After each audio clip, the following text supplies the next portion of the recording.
मेरा नाम रोहन है और यह कहानी उस समय की है जब मैं 18 साल का था। 12वीं कक्षा में पढ़ता था और गर्मी की छुट्टियों में अपने बड़े भाई विक्रम और उनकी पत्नी अनन्या भाभी के पास दिल्ली गया था।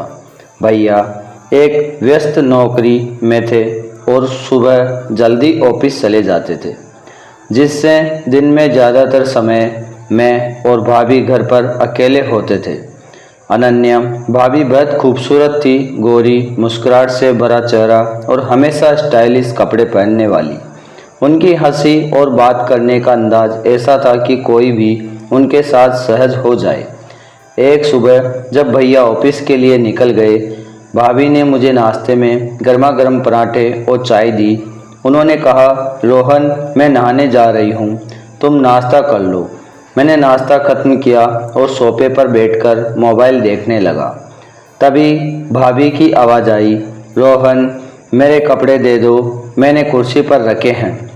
मैंने कुर्सी की ओर देखा, वहाँ उनकी सलवार कमीज़ थी और साथ में एक हल्का गुलाबी दुपट्टा। मैंने कपड़े उठाए और बाथरूम के दरवाजे की ओर बढ़ा। कपड़े देते समय मैंने थोड़ा झिझक महसूस की, क्योंकि भाभी का सम्मान मेरे लिए सबसे पहले था। जब मैंने कपड़े दिए, भाभी ने मुस्कुराते हुए कहा, अरे इतना शर्मा क्यों रहे हो, इतने औपचारिक मत बन। उनकी बात सुनकर मैं हंस पड़ा और वापस लौट आया, लेकिन मन में एक अजीब सी उत्सुकता थी। भाभी की सादगी और उनके हंसते खेलते अंदाज ने मुझे हमेशा आकर्षित किया था। मैं सोफे पर बैठ गया, लेकिन मेरा दिमाग में उनकी मुस्कान और उनकी मधुर आवाज़ घूम रही थी। थोड़ी देर बाद भाभी बाहर आई। उनके गीले बाल और हल्की सी भीनी खुशबू ने मेरे कमरे को और ताज़ा कर दिया। उन्होंने मुझे देखकर कहा, रोहन, तुम भी नहा लो, गर्मी बहुत है।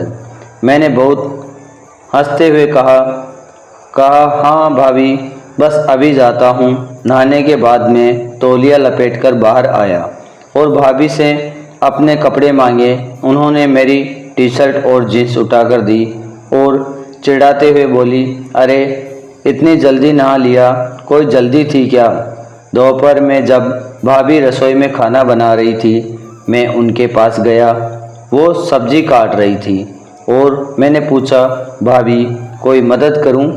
उन्होंने हंसकर कहा, बस यही बैठो, तुम्हारी बातों से ही मन बहल जाता है।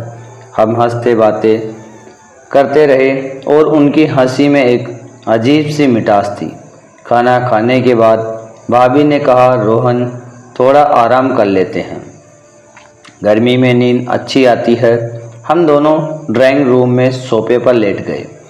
भाभी ने एक हल्की चादर ओढ़ ली और मुझसे बोली, तुम भी लेट जाओ, थकान उतर जाएगी। उस पल में जब हम आसपास लेटे थे, मेरे मन में कई सवाल उठ रहे थे।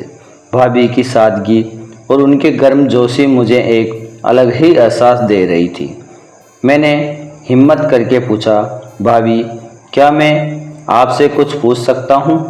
उन्होंने मुस्कुराते हुए कहा, हाँ बोलो। मैंने थोड़ा हिचकिचाते हुए कहा, भाभी, प्यार और दोस्ती में क्या फ़र्क होता है? उन्होंने हंसते हुए जवाब दिया, रोहन, प्यार और दोस्ती में बस इतना फ़र्क है कि दोस्ती में दिल खुला रहता है और प्यार में दिल थोड़ा धड़कता है, लेकिन दोनों में एक दूसरे का ख्याल रखना सबसे ज़रूरी है। उनकी बात सुनकर मैं मुस्कुराया। फिर भाभी ने कहा, चलो अब सो जाओ, नहीं तो भैया आएंगे और कहेंगी कि हम दिन भर बातें करते रहते हैं। हम दोनों हंस पड़े और थोड़ी देर बाद नींद का आयोग में चले गए। शाम को भैया घर आए और हमने साथ में खाना खाया। भाभी ने उस दिन मेरी पसंदीदा पनीर टिक्का और बिरयानी बनाई थी, जिससे पूरा घर खुशबू से भर गया था। उस रात जब भैया की नाइटी ड्यूटी थी, मैं और भाभी देर तक जागते रहे। कमरे में हल्की सी लाल रोशनी थी और हम दोनों चुपचाप लेटे थे। भाभी ने अचानक कहा, रोहन, तुम बड़े हो गए हो, लेकिन तुम्हारी मासूमियत अभी भी वैसी ही है। मैंने हंसते हुए कहा, भाभी, आपकी बातों में ही जादू है। उस पल में हमारी बातों ने एक खास बंधन बनाया, जो न दोस्ती न था न प्यार, बल्कि उससे कहीं ज़्यादा खूबसूरत एक अनकहा रिश्ता। हमने इस रिश्ते को सुंदर और एक रोमांटिक रिश्ता बनाया। हमने वह सारी हदें पार की जो पर्दे में होना चाहिए। हम दोनों बहुत खुश थे और इस रिश्ते को हमने मर्यादा में ही रखा था। तो आपको यह कहानी कैसी लगी कमेंट में बताएं और लाइक एंड सब्सक्राइब करना ना भूलें। धन्यवाद।